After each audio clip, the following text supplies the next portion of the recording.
How you Great. feeling? Awesome. What's up? So, I know we got to talk a little bit on your show, but I just wanted to find out some more about you, like what you're doing. I know you Yeah. have some restaurants that you own, or like what you're. I want to get a little bit of the Jeremiah Yeah. backstory. What's the lowdown? What's the backstory? Yeah. I'm involved in a number of food and beverage related businesses in Brooklyn. Some of which I own, some of which my business partners own. Um, the main things are Della Restaurant, which I am the main owner of, but I have a business partner there. She owns the neighboring wine store, which is like a boutique, wine and craft spirit store. And we've had that for 13 years. I've helped run that the entire time. We opened the restaurant together 5 years ago. And then I'm also the chairman of the board of the Windsor Terrace Food Co-op, which is the neighborhood we live in. And that is a community-owned grocery store. One of the founding members of that. I'm the chairman. I've played a number of different roles in that, and that's been open for 5 years as well. We've had other places too. We had a wine bar, we had a coffee shop, we had a beer store, all of which we either sold or let go for various reasons. Mm. Um, my background is actually in music. I have two Wow. music degrees. Actually have a master's degree in percussion performance, which means I was a freelance drummer for a long time. Wow. Yeah, I did that for like the better part of 10 years. I taught as well, but really wanted to make performance my main act, and did for a long time, and traveled and played.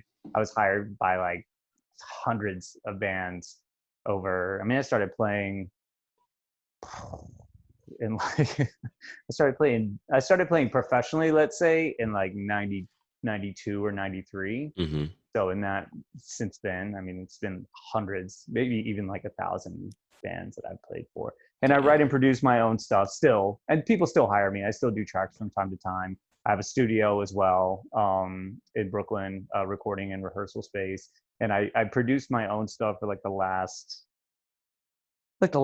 15 years, I guess, where I really just was like, I don't want to work for other people. And that's the gist of it. Like that was the Hmm. big takeaway with the music industry for me is, I don't want to work for anybody else, really. There's a few people I've partnered with that have been successful, but you think when you're a freelancer, you're like, I get to work for myself. It just allows you to say yes or no to more people. But like once you get there, you're working for somebody You're else. still working You're for playing them. somebody else's music, all that stuff. And I got into music because I like the creative aspect of it and the Hmm. artistry in it. I didn't want to be like a Broadway drummer or like a cruise ship Right. drummer, and I was getting those offers, and I was like, no, time to, what's that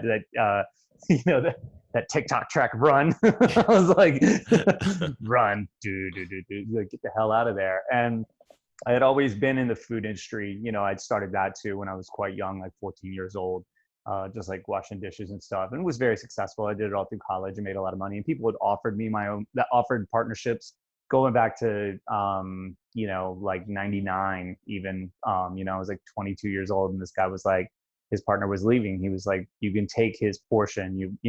I'll give it to you. It'll be your place. We'll be partners and you'll run this. But again, it was just not what I wanted. It was Hmm. just like a pizza place. The guy it was North Jersey. It was a Jersey pizza place, and I was just like, I wanted something different and run. So what with you with being in the restaurant industry at this time, what's that like? What's the So switch up must crazy. have been crazy as far as.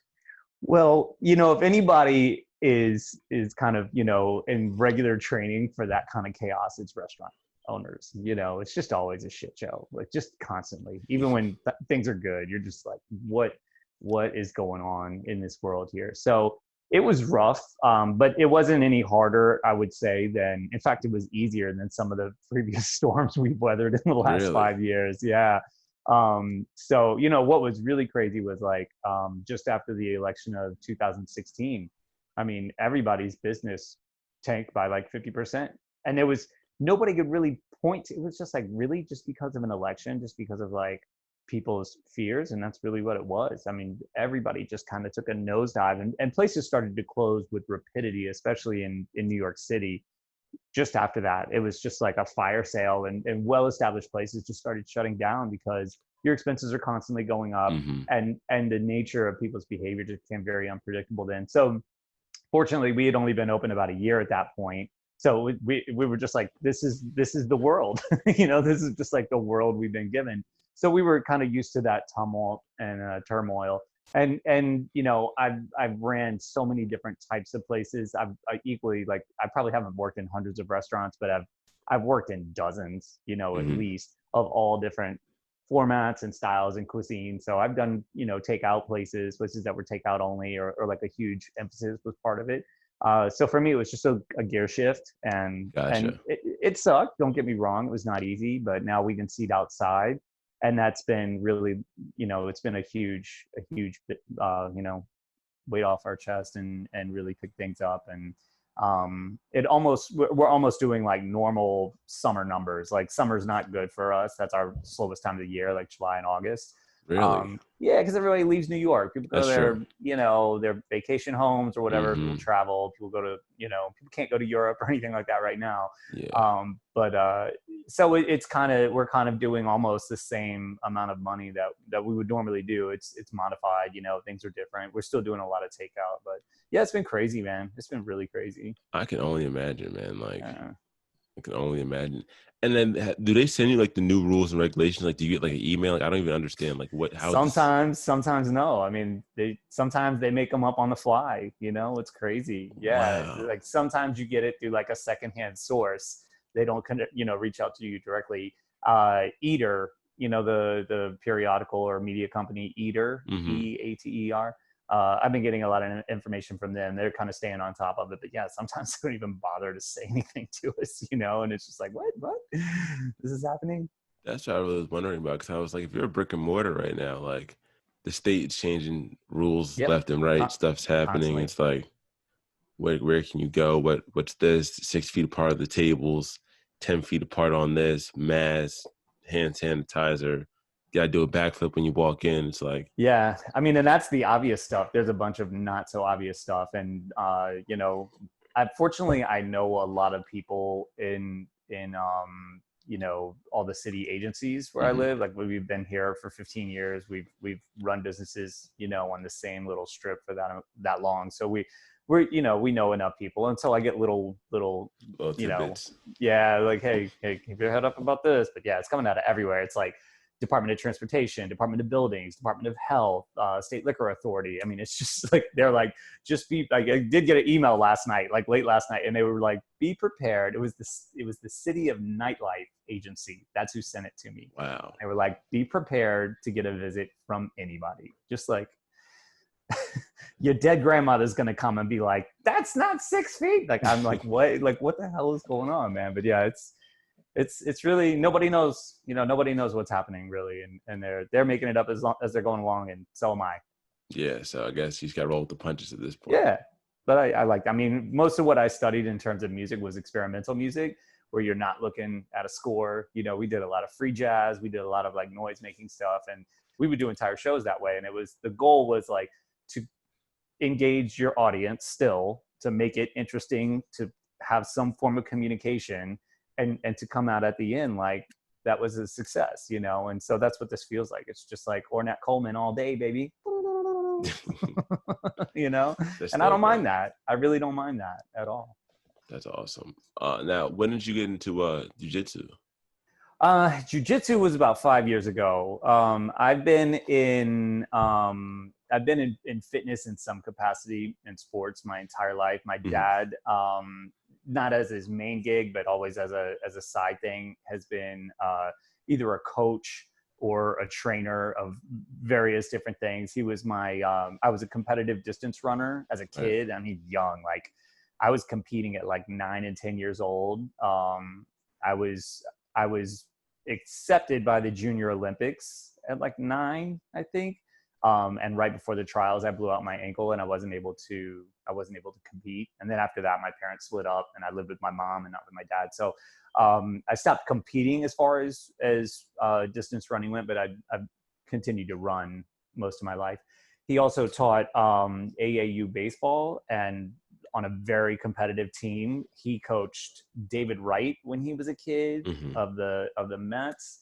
He coached, I forgot his first name, but his last name is Zimmerman. He's on the Nationals. I mean, he had a bunch of guys that came through his team through the years that went pro. And in his late 60s, he's a competitive bodybuilder still. Wow. Late Dude, yeah, 60s. he's throwing up like 345. He's insane. What? Yeah. He was That's a insane. triathlete and an Ironman and did like a dozen marathons. I mean, the dude he's a beast. College football, like everything. That's So insane. yeah, he really gave me a lot of what I understand about fitness, and he pushed me hard as a kid. And I played football, basketball, baseball. You know, he wouldn't let me play soccer. He was like, "Nah, you ain't doing that." But and then on my own later, and I dabbled in martial arts too as a young Right. person, like in my teens, in my early 20s, like Tai Chi and karate and yoga, but never committed to anything fully. Mm. Got into gymnastics around 30, and just like, and like literally in New York City parks and like Coney Island, like Oh yeah, man. street style, you know what I I mean? saw that, And man. That's the yeah, way I got my like fitness. Like yeah, one I of my saw a biggest few of things was doing yours. stuff in Yeah, that. But yeah. yeah, man. I saw that. I was like, that was cool. Yeah, I, and then so with jujitsu, the school opened up literally like a couple doors down from my restaurant 5 years ago, and they were like, I knew the owners as well. They lived in the neighborhood, and our daughters went to school together. I didn't know what they did, and they were like, "Oh, we're opening up a martial arts school," and I was like, "Oh, cool." My brother is a big wrestler and grappler and jujitsu practitioner and teacher. He did a couple amateur MMA fights, mhm. and he's taught like high school wrestling for like 10 years, and he was a jiu-jitsu instructor as well. And he's younger than me, like 8 years younger than me. So for a long time, I like would whoop his ass, and then it was a point where like it Yeah, flipped, and I was switched. like, "Yo," and I got to get it back. So literally, like when this guy was like, "Yo, I teach jiu-jitsu," I was like, "Really?" I was like, okay. And I told him, and he was like, yeah, no, you'll be able to handle him again. So it was funny. Like he was saying to me, just come in, and I just opened three businesses, and we were opening another one. And he was like, you should come in and train. Like they just opened. And I was like, man, I'm kind of busy. He was like, just come in and do a class. He was like, you'll make time. And I'm like, this guy's nuts. I did my first class. I was like, okay, time to rearrange the schedule. And it was just like instant. Like I knew they say in jujitsu, especially, like at a certain point you have to decide, like, I'm committing to black belt, and you just do it. And for some people, like, it takes like years. My second class, I was like, I'm getting a black belt. Like that was it. I just knew it and just went. Are you a black belt now? No, Okay. you can't. It's almost impossible to get a black belt in 5 years. Like BJ Penn got his black belt in less than 5 years. You just literally have to like beat everybody in the world, and then they'll be like, okay, here's your black belt. Like nobody can beat you. No, it typically takes. I think on average, it probably takes about 10 years. It's like getting a PhD. It is Okay. no I joke. Yeah, imagine so. yeah. I imagine It so. takes time. I mean, it's hard to say, like, if the shutdown has really thrown that whole like system into disarray, because it's Hmm. like it's based on attendance somewhat. There's a lot of other factors, but like, even though we're still training, nobody's getting credit right now. Hmm. One of the guys, when the dojo closed, he like took his attendance card because he knew we were going to keep going. He was like, I'm gonna keep marking. I was like, That's yo, you're funny. wild, man, you're wild. But yeah, I would say like plan on like 8 to 10 years. That's That's like, fine. One of the main reasons I wanted to even start doing it, I wanted to start doing it. Well, it was one of my goals for 2021 to like set up to start doing it, to commit to do it. And I mean, with everything changing, I don't know how that's going to be. So I decided to look more into it now. And yeah, like I've heard about so much about how like the mental benefits of it, and like how huge.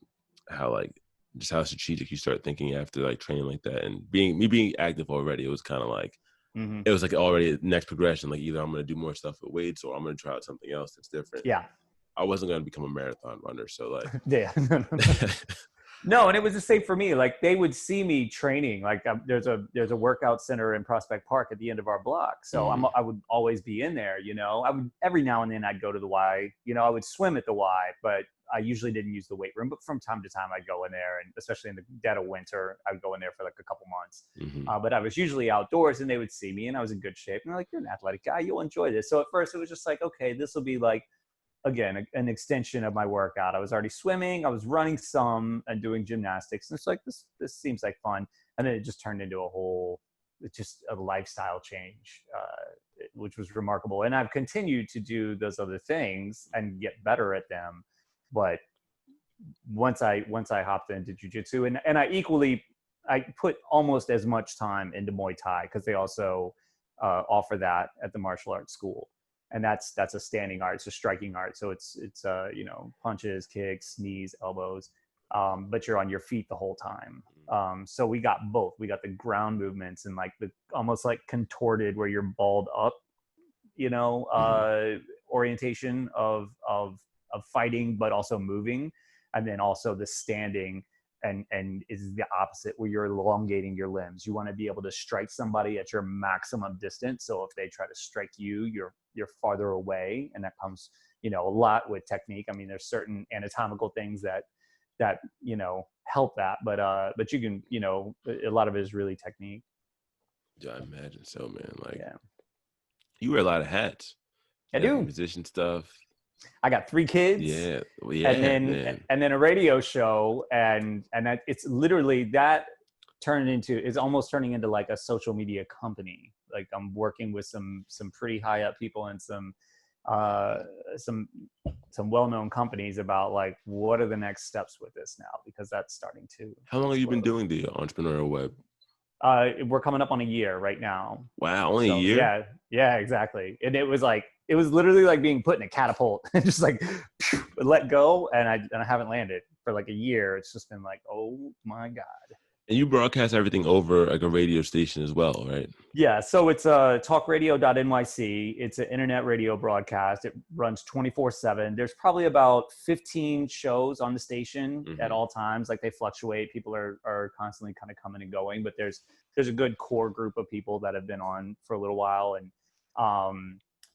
I was just running all these places like boots in the street, not involved in any kind of digital media. The closest thing was like doing music from time to time, and doing a post about that. Like if I was doing a show or something, I was invited to be a guest on a show on the same network that dealt with neighborhoods throughout New York City. And the neighborhood I lived in was one of the, it was the topic of discussion one week. It was probably like a year ago this week, actually. It was last July. And they just wanted somebody from the neighborhood who was involved in, business, but also other components in the neighborhood, somebody who lived there. So they heard about me and asked me to come on the show. And literally at the end of the show, the executive producer was just like, do you want your own show? And I was like, Gary Vee said it's a good idea. I don't know, maybe. And like a month later, there we go. And he was like, if you're going to do it, you really need to get active on social media. And I was like, fuck, one more thing I got to do now. But I know, right? Yeah, I just jumped in, and actually I really enjoy it. And it made me realize something about the creative side of me and why I love music so much, and my goals with music as well. And then everything had to do with content. That wasn't a word we really threw around like in the 90s and the early 2000s. It just didn't exist. But I had a goal, and I had a value system and a reason for doing it. And when I started producing content for social media, it all kind of came together, especially because I had to do a lot visually. Like I really enjoy the video aspect of social media more so than like copyright. I love photography as well, but tying the music and the video together, that was when it really clicked. And I was like, oh, this whole time it's really been about content. And then it got me pumped up. Then I was like super excited, and I was like, okay, we're going deep on this one. I agree, man. Putting out content's definitely like that. Once you really start getting into, that first little hurdle of like trying to start, because like you're always in your head like, I don't know if I'm gonna do this. It's such a commitment. It's kind of like fitness, or like getting your black belt. It's kind of just like that process of just like I'll work out any day over jumping into posting. But it was something like I'm a very habitual person, like with exercise. I mean, I literally started. Yeah, I was in shape. I wasn't out of shape. I was I was like 20. Well, I was 30 when my first daughter was born, and it slowed things down a lot. Like I felt it immediately, and I was like, whoa. And I was like, all right, we can't there ain't gonna be no dad bods around here, you Mm-hmm. know. And my wife's in really good shape too, and I was like, I ain't letting this go. So I just started then and just made a commitment to it. And as soon as I fold something into my daily routine, it does not go away. And I knew with social media it would be the same thing. I didn't realize how deep it would go. You know, at first it was like, oh, post a picture, do this, do that, you know, and like all of a sudden, you know, they're like tactics per platform, and it Yeah, man, the got progression is crazy. crazy. And my wife is like, what are you doing? And I'm making TikToks, and she's like, It like that definitely was a sounds hard one for insane. me. It definitely that sounds was insane. that was really the hard one for me. And you know, listening to Gary Vee, it's funny, my relationship with him too. I first heard about him. Uh, it was like 2006 or 2007 when he started Wine Library TV. I was working in Manhattan at a couple like really high end restaurants. I had great wine lists, and I was kind of like, I wasn't like the director of wine, but I had the top wine sales, and I would train all the new employees on the wine list and protocol and like how do you sell, like what are our goals here, you know. And my buddy was like, well, one of my coworkers was like, you got to check this guy out. He was like, he's right up your alley. And I went home that night, cracked open a bottle of wine, opened up YouTube, which was brand new to me also. I think Gary Vee was probably like the first YouTube video I ever Yeah, I think watched. he might have been. So, and my wife was like, who the fuck is this obnoxious guy? Like, turn him off. And I was like, I love it. You know? And I did that for like a year, you know, maybe not even, maybe like 6 months, where I would just get home late at night, crack open a bottle of wine, listen to his wine lingo. And then I really got catapulted into the wine retail industry and did that only for like 6 or 7 years. And a lot of the stuff that he said really, you know, fueled me while I was doing that. But I literally got so busy, like in 2007, I just was like, I listened to it for a minute and that was it. And then like a year ago, a friend of mine sent me a Simon Sinek YouTube video. Again, not a person that spent much time on social media or YouTube, just didn't have time for it, you know, running businesses and with kids. But she was like, you should really check this out. I think you'll enjoy this. So I watched the Simon Sinek video. It was great. Fantastic. I recommend it to everybody. But in the feed right after that video was over, it was like Gary Vaynerchuk. I was like, it had been 10 years at least since I'd heard the dude's name. And I was like, oh my God, what's this dude up to? And I clicked the video and like my mind was blown, like that emoji where you're like your brain's Yeah, lifting up. I was like, what happened? Like he doesn't sell wine anymore? Like but straight up, he was like, "This is what you should do," and he was like, "You should make TikToks." And I was like, "I don't know about this," and he that's how kept I saying felt it, too. TikTok, TikTok, and I'm like looking at him like, "This is a bunch of children, man." Like, I don't know, but I did it, and it's paying off. It's actually really good. It is, man. Like I definitely like I started following him in like 2016, so I was late Uh, to it. But so I only yeah, got him as like social media yeah, like yeah. No, motivational guy. But I knew nothing about all that, and so I was really just I was floored when I was like, because I worked in ad sales briefly too. mm, This was like 2000, 2005, 2006, like 15 years ago. I actually worked for BET. I was in their really, ad sales division. Yeah, that was a trip. oh my gosh, That that's was a total trip. hilarious. We were in the top of the at that time they were in the top of the Viacom building, which is like the MTV building, Hmm. right in Times Square. Like my cubicle, I was looking at the top of the Chrysler building. It was balling, man. It was crazy. Wow, They didn't pay that great, but it was the scene was just like unbelievable and just like the craziest people were rolling through there all the time. I can You're only just like imagine, man. you're That's just like dope. what you just never knew what was going to happen next, you Just for the know. memories in It was itself, a that's trip. like a great place to be. No, I have so many. I have so many. It was just, and that building, you know, you were just always like on the elevator with Questlove or John Bon Jovi or like just, you know, That's that's just how it was. crazy. It was wild, you know. That is Good crazy. time, but I learned a lot about media at the time. And it was just after that I was introduced to him. And again, I took 10 years where I was just like running places, you know, and social media. There was a point where it really wasn't necessary. Like our wine store, we didn't use it for the first 10 years we were in operation, and we killed it. We just destroyed it. Um, but the things that, you know, like if you listen to what Gary Vee says about who are the people that really like on top, the two main things that affect that position, one is your timing, like Hmm. being an early adopter of something, and two is just like being the best at it. And I feel like with our wine store, we were both. We came into an empty business district. There was literally like nothing. There was like a couple decrepit delis, and that was it. There was just nothing. And we put up this like cute little wine store, and everybody knew like a shit ton about wine, and we lived here and we were tied in, and we just really did a great job with it. And we were just the first, you know, there was nobody else around. So we got that super early attention and built a name for ourselves. And then we just emphasized customer service over all else. And that really helped us. When we started opening more places around 2015, we were like, why isn't that shit working? You know? Mm. And it had already like transitioned, and it just like, we kind of missed the boat. So it's been a bit of like playing catch up and learning, you know, all these things, you know, that just weren't part of our business practice. And my partners are older, and they're just like, yeah, I don't have time for that. They just can't like wrap their head around it. So I became the de facto, like, they're like, you're the young guy, you know, at like 43, I'm learning social media. They're like, you're the young guy. I'm like, oh shit. But that was kind of how it happened. So when I saw that video and he was talking about a media company, I understood it, but when I heard it in the context of what he was doing, like I didn't understand what a social media house was.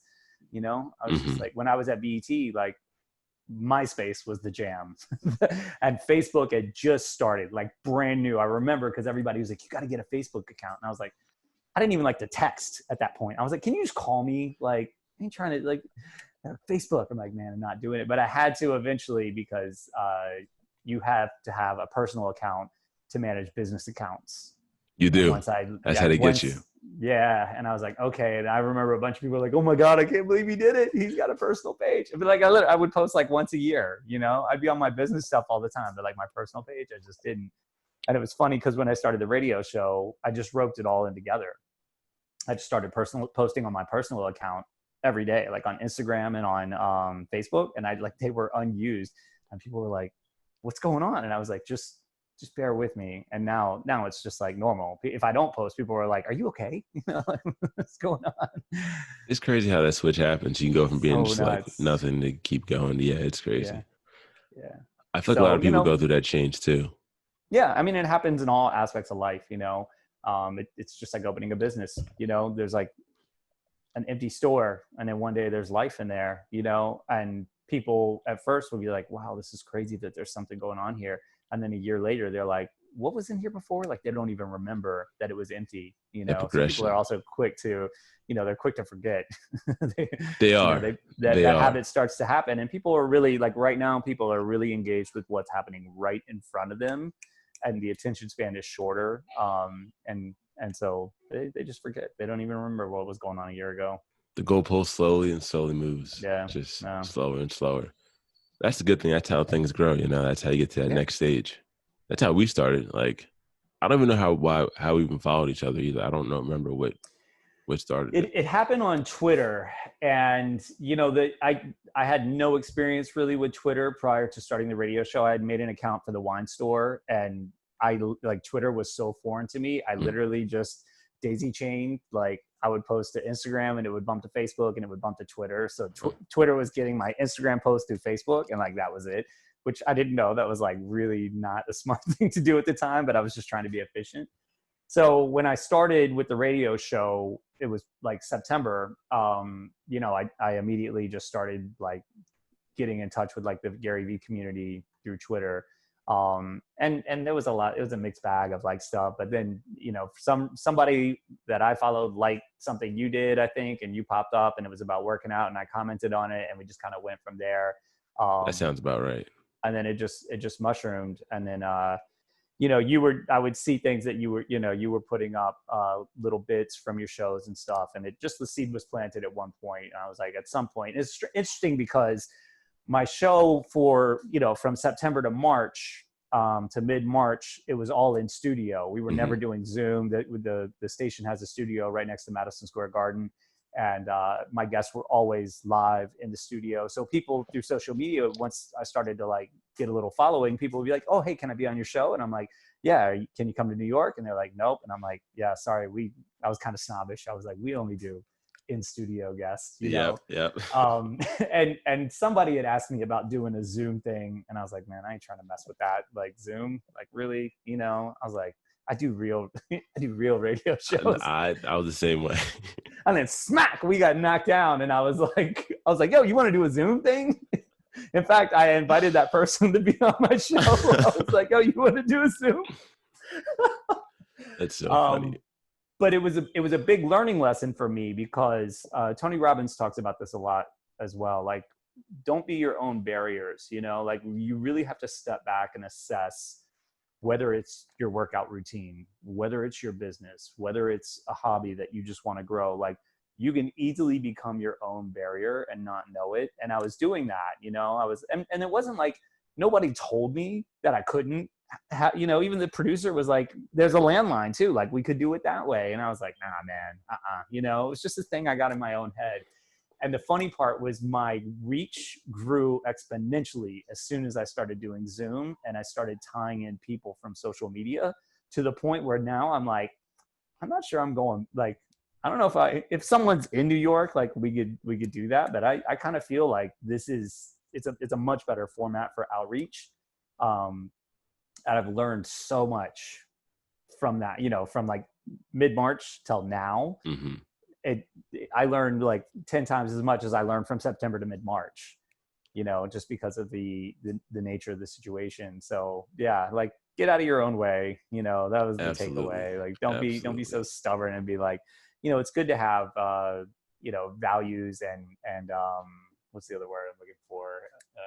Just, you know, some Rules sort and of, regulations, barriers. no, It's not barriers. Values no. and I know what you mean. I know the word I'm trying Yeah, to put it now. exactly. I've been like that all week. I'm like at a loss for some of those big words where I'm just like reaching and I'm like, ah. Trash But quarantine. you know, just it's good to want these certain things, but you know, it's also important to remember to be like flexible and pliable, because you could Absolutely. really like shut a door on a lot of really great opportunities. You And really I was could. doing that You at really the could. time. Yeah. So I'm glad the change was forced on me. And that was, you know, that was what happened was you know, I guess it was really funny. March 13th was the last time I was in the studio, and it was a Friday. It was Friday the 13th. And it was so like, I've never, you know, I've experienced many Friday the 13th and we always laughed about them. Ha ha ha. Like, you Hmm. know, nothing ever happened. That was a spooky ass, weird ass Friday the 13th, man. It was so nuts. So the guy I was supposed to have in studio he flew back from Vegas like that Wednesday, and he texted me Thursday and he was like, man, I'm really sick. And like all the corona stuff had just been released, but like nothing had really happened in New York yet. There was something in Westchester, there was like a little pocket, and they were like, we Hmm. think it's going to be contained. And I'm watching everything like, I don't know, man. And this dude comes back from Vegas, and Vegas was like a kind of a hot spot at the moment, you know. And he was like, I really don't feel good. And I was like, do not come into the studio. So I went in by myself, which was the first time I'd done that. It was just me. And I like asked a bunch of people to call in, and they did. So it was cool. But I thought I was just going to be like, it was going to be crickets, me just staring at the camera, you know, like by myself. It was really strange. And I remember coming out into Midtown, you know, I was right next to Madison Square Garden, and Midtown was not operating the way it normally did. Everything was really, really funky.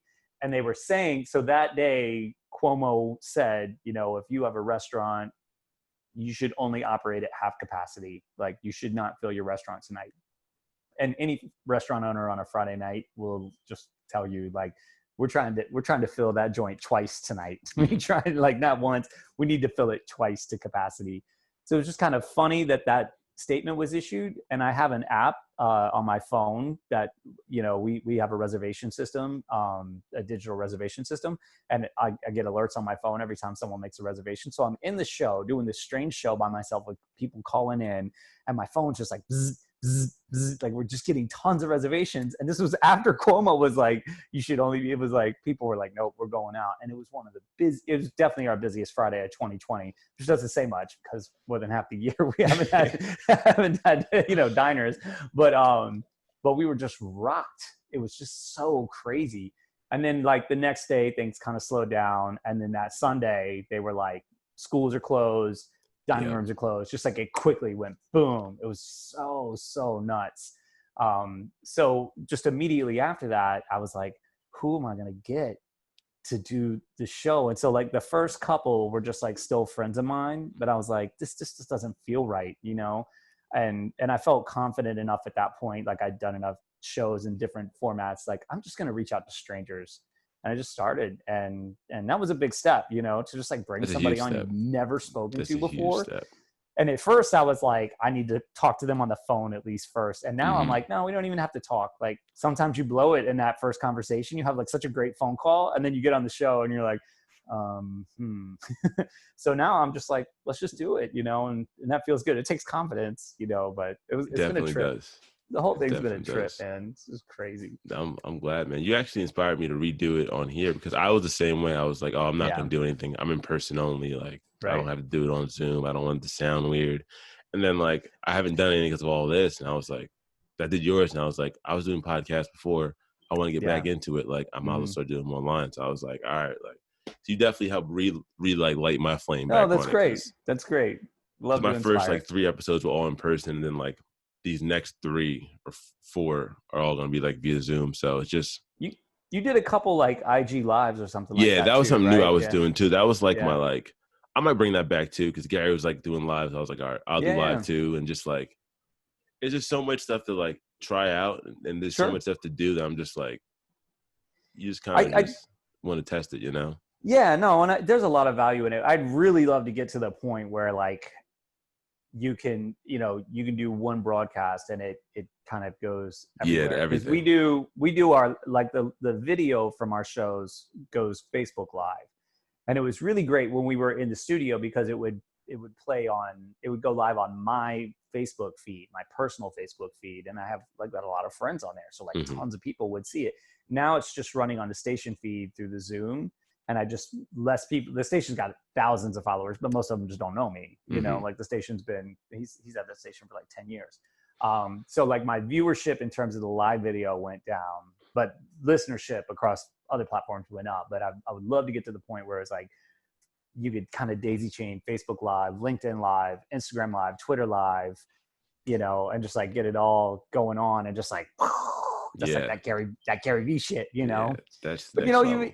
even he said, you know, you're gonna have technical difficulties. Like this is, of course, isn't ideal. He was like, who gives a shit? You just got to go. You know, you just got to go. And that was also good for me to hear, because I get, coming from the music background, you know, you produce an album, you want it, it's got to be like perfect. You know, like Mhm. any little glitch, you're like, nope, can't be in there.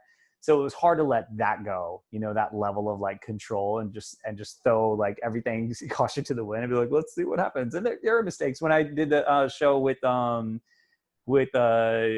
Sakib, Mhm. the audio was like a mess at first. Like they were like, I can't hear you, and they could see me, and I'm scrambling and I'm plugging stuff and plugging it back in and signing out and signing back in, and like it took a minute, you know, but it clicked. But like that stuff's always happening, you know. Like I've had entire shows where the audio is disconnected from the visual, and so like the whole thing, it's like, you know, the mouth Yeah, moves, and yeah, the yeah.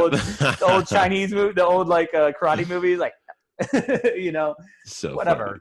As long as you get your, you know, you got to keep going. I think it's really important. It's just like a workout. You know, some days you're just tired, man. You're just broken down. You don't know why. The You still have truth, to force man. yourself to go through it. It doesn't mean you're regressing. You're just tired, you know. And this technology is the same way. Sometimes it's just tired. It's just like, man, I don't want to do Zoom today. You know. Agreed. Agreed. It's definitely like you just get like a little. It's Yeah. like working out. You just get in that grind state. We just like get stuck. You Yeah. know, But it's all progress. It's all progress. each one stack up on top of each other. Yeah, Absolutely. definitely. Have you So what all the stuff you're doing? Like, what's your like timing like for like how do you like block out your time? Whew.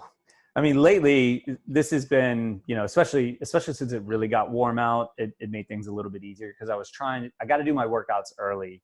You know, I don't get to train later in the day at all, where, you know, pre-quarantine, I would often do mornings and nights. You Hmm. know, I had a much different setup where like the businesses were operating at a certain level, at a certain capacity, and, you know, we were making enough money that everything was fully staffed, and I could just kind of float between the two. And then Hmm. the dojo was like right in the middle. Like I had to pass it to go to either one. And I just always had a bag packed. So anytime I had a free minute, I would just pop in there, you know, our free hour, I'd go in and take a class. And like I was notorious for, you know, morning and night sessions. But now I've had to focus a little bit more. So when we first were quarantined, it was kind of cold out still, man. And I'd hit the park at like 7 o'clock in the morning, and I was like Nice. a popsicle. And that, like, it could be dangerous, like you can really get hurt that way. Your joints are like super stiff and tight. And if you, I do a lot of stuff in the air, like you land the wrong way and Yeah, you could, in the cold, you could snap yes. something. So I had to make some modifications, but since it's been warm out, basically I get up in the morning, coffee, computer, just check the bank accounts, make sure we're good, check some social stuff, maybe put a couple things out, and then it's workout time. Get it done. I got to be done, showered, and ready to go by noon, because I'm either hosting a show or like opening a business, or have to be somewhere, by that point. And then from 12 to, sometimes it's 12 to 12, where I'm just at work, where I'm just running places. And these days, our staff is a little thinner because some people just left. People were just like, I'm not interested in being around or working during this time period. But also you were required to decrease your staff for social distance protocols. Our spaces are all very small, so I can't have a bunch of people in there. So it just means I have to do a lot more of the physical work than I did previously, which is not a problem. I love to work. I love to get busy. I do not like sitting around. So I just have to really be committed to getting my exercise in early, because once I hit the pavement, that's pretty much it. I'm doing that, and I'll squeeze in social media throughout the day. I am not a scheduled kind of social media person. Mm-hmm. I'm doing it all on the fly, and it's real time. I'm often taking pictures as I'm going, and I'm just like, oh, that's it. That's the banger right there. And like every day, I don't know what I'm going to do. I'm pretty kind of like locked in that Thursday I promote for Friday's show. Monday I put the I do some post promotion, and by Monday morning, I always have the show up on YouTube. So I always link that in. But other than that, it's just like whatever's going on at the businesses in my personal life, and just like in real time. So as I'm walking around, I'm like snapping stuff off. And then I usually like try to finalize everything by midnight. But, I get home, I'm like, sometimes I fall asleep posting, like especially those damn LinkedIn articles, man, the LinkedIn posts, because they're like long form. And yeah. Nobody wants to just see a picture. You got to like say something. You and do. I'm like typing, and I like wake up at like 2 a.m. and my phone is face down on my chest. And I'm like, I didn't get it in. Shit. Gary said I was supposed to post once a day. But not for nothing, this is my social media per day. Like at least a handful on Twitter for the radio show, at least one thing a day for the restaurant on Instagram and Facebook, at least one thing a day for the wine store on Instagram and Facebook, at least one thing a day on my personal account on Instagram and Facebook, one thing a day for the radio show on Instagram and Facebook, one personal post on LinkedIn, and at least one TikTok. And then sometimes, and then sometimes YouTube as well. I was posting one thing a day on YouTube, but like I was doing the show a different way. It depends on the way I do the show. Like the one that you did, there were four different guests. So then I would break that up and post one a day. If it's just one guest, it's just one long post, one long video. But now I'm starting to rope in more video. But literally I end up, and then forget stories. I might post like 15 stories a day, depending on what's going on. It's just like, it gets insane. So I'm posting like 30 plus things a day sometimes. And I'm doing it all on the fly. I have no program for it, but yeah. Yeah, man. I love hearing what you're saying, because I see it and I'm like, this guy after my own heart. Like, get the daily, right. daily reps in. Same. Yep, like, get your reps in. And just like with with fitness and exercise, it's like a muscle, and you train it and you get better. And I'm constantly morphing and getting more efficient and finding how to leverage that post to bring more of what I want. And the goal is engagement. Like I want more viewership for the show. I want people to come into the restaurant. I want people to, and it's working. It's like, I get like put my finger on like thousands of dollars in sales that I've made through specifically Instagram at my brick and mortars, just because of posts from like non-paid, just organic posts. And this is awesome. Instagram, and everybody like has been whining about Instagram lately. Like, there's no organic reach anymore. Like you're doing it wrong. You're just doing it wrong. You just have to be strategic, and you have to look at what gives you feedback and what brings it in. And then you just have to keep doing that, just reinvent that and do that over and over again in different ways. But it like 100% works. So it's worth the time for me, yeah, that's really it. That is really it. So, Jeremiah, if everybody wants to follow you or listen to the show, how do they contact you? Woo! Are you guys ready for this? No. Drop So, them off. God, there's so many places. The show is called the Entrepreneurial Web Radio Show. I think you can search Entrepreneurial Web on Twitter. The handle is really weird. It's like eWeb Radio. I'll have the things tagged in the show notes too, but at least if anyone's listening to this, they can at least. Yeah. So Twitter, Entrepreneurial Web. On Instagram, Jeremiadai, Jeremiadi @Jeremiadai. That's my handle. On TikTok and Instagram, that's personal. That's me. That's the raw, and that's where I do most of my fitness stuff and jujitsu stuff. And also Entrepreneurial Web Radio on Instagram. On Facebook, just Jeremiah Fox, last name Fox, like the animal, slide like a fox. My restaurant is called Della. That's at Della Restaurant. The wine store is called Juicebox Wines. So it's at Juicebox Wines on Instagram and Facebook. LinkedIn, just Jeremiah Fox. YouTube is the Entrepreneurial Web Radio. Awesome. Well, Jeremiah, thank you so much for being on. I think you got all of them. You got quite a few handles. So you guys pick whatever one you want to follow first, and then exactly. Just and some people follow them all. It's amazing to me that some people like literally get them all, and they're like, oh, they're like bumping me out on everything. It really those are the most loyal ones. Those are the best ones. People that follow everything is like, oh. Yeah. Well, Gary says that too. He's like, people are like, oh, I feel like I'm posting too much. Like, what if, you can't concern yourself with like the what ifs, and stop trying to convince no's to be a yes. Just find the yeses and do more of that.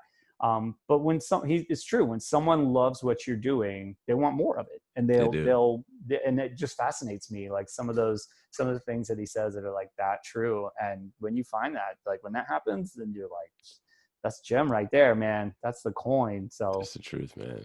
Yeah, that's man. The truth. Yeah. But guys, thanks so much for watching, and take care. Thank you. Peace.